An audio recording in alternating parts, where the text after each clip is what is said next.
کوئی حرج نہیں ہے. مطلب کو تو آپ ہاتھ لگا نہیں سکتے، صرف کلمات و حروف کو چھونا ہے، چونکہ وہ اللہ کی طرف سے نہیں ہے، وہ ہماری طرف سے، زبان ہماری، الفاظ ہماری ہے، تو لہٰذا وہ قرآن نہیں ہے، لہٰذا بے وضو ہاتھ لگا سکتے ہیں. تو اصل جو عربی میں بعنوان قرآن پیغمبر اسلام نے لکھوایا ہے، یہ جو 114 صورتیں، ان کے حروف کو، کسی بھی حرف کو بغیر وضو ہاتھ نہیں لگا سکتے. لیکن ترجمہ آپ کے اختیار میں ہے، ترجمے کو بغیر وضو ہاتھ لگا سکتے ہیں.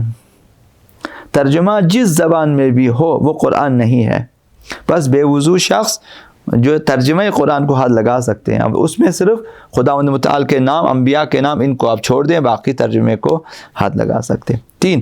چوتھا مسئلہ یہ ہے کہ نماز کا عربی میں پڑھنا واجب ہے، غیر عربی میں صحیح نہیں ہے. عربی میں بھی صحیح عربی میں پڑھنا واجب ہے، لہٰذا قرآن میں تجوید واجب ہے. قرآنی کلمات، الفاظ جو ہیں، ذکر وغیرہ ہیں، ان کا تجوید کے ساتھ، یعنی تمام حروف کو اپنے مخرج سے ادا کرنا، اور جس طرح سے عام طور پر عربی حروف کو ادا کیا جاتا ہے اسی طرح سے ادا کرنا واجب ہے.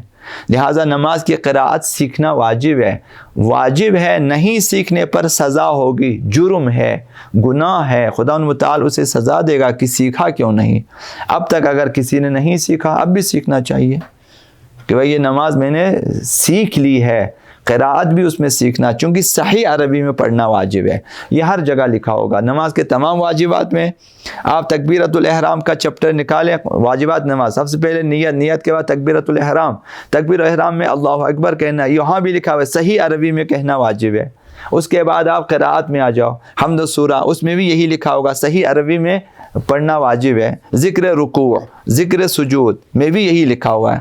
تشہد اور سلام، وہاں بھی یہی لکھا ہوا ہے کہ آپ نے صحیح عربی میں پڑھنا ہے. لہٰذا چونکہ ہم عربی نہیں ہیں، ہمیں عربی جو ہے کی ادائیگی جو ہے صحیح طرح سے ہم کو معلوم نہیں ہے، تو ہمیں سیکھنا چاہیے کہ بھئی یہ حروف ہم کس طرح سے ادا کریں. اللہ اکبر کو کیسے ادا کرنا چاہیے، تشہد کو کیسے پڑھنا چاہیے، اشہد اللہ الہ الا اللہ. ابھی کافی لوگ ایسے ہوں گے جن کی زبان سے ہا ادا نہیں ہوتا، اشہد اللہ الہ الا اللہ اس طرح پڑھیں، ہم نے سمجھا تھا اشہد پڑھنے، اور اشہد ہو جاتا ہے. یہ ہا کو ادا کرنا، ہا چونکہ سب سے آخری مخرج ہے بالکل سینے کے پاس، تو وہاں سے ادا کرنا تھوڑا مشکل ہے، آسانی سے ہا ادا نہیں ہوتا. ہا کے لیے آپ کو تھوڑا سا زحمت کرنا پڑتا ہے، ورنہ اشہد پڑھتے جائیں گے. اشہد ہا کی طرح اس میں اشہد، ہا کے لیے تھوڑا تکلیف دینا ہوتا ہے خود کو. حمزہ اور آ اور ہا یہ تھوڑا سا مثلا جو ہے دور ترین مخرج ہے، اس کا نہیں ادا ہوتا. صاد اور سین میں فرق نہیں کر سکتے، تو غلط ہے. یہ ہا اور ہا میں فرق نہیں ہے تو پھر غلط ہو جائے. تو یہی چیزیں سیکھنا واجب ہے صحیح عربی میں. لہٰذا نماز کا صحیح عربی میں پڑھنا واجب ہے. لہٰذا جو ہے اگر کسی نے نماز کا ترجمہ پڑھا تو نماز باطل ہے. ترجمے کے احکام میں یہ آ گیا کہ اگر اس کا ترجمہ پڑھا جائے تو صحیح نہیں ہے. لیکن قنوت میں بعض فقہا کا نظریہ اور فتویٰ یہ ہے کہ واجب نمازوں میں بھی انسان کسی بھی زبان میں قنوت پڑھ سکتا ہے. مستحب میں تو سب کا فتویٰ ہے کہ مثلا تقریباً کہ آپ اپنی زبان میں بھی دعا مانگ سکتے ہیں قنوت میں.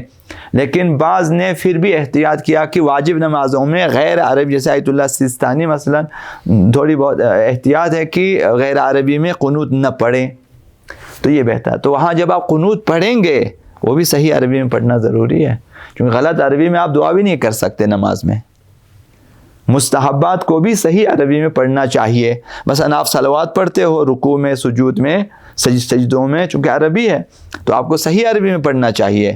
اللہم صلی، اگر صاد کو سین سے تبدیل کیا اللہم صلی، غلط ہو جائے گا. آپ غور کریں، جب آپ غور کریں گے آپ سنیں گے کہ لوگ سین ادا کر رہے ہوتے ہیں، اللہم صلی علی، اللہم صلی، اللہم صلی، یعنی کوئی ایسی دعا نہیں ہے.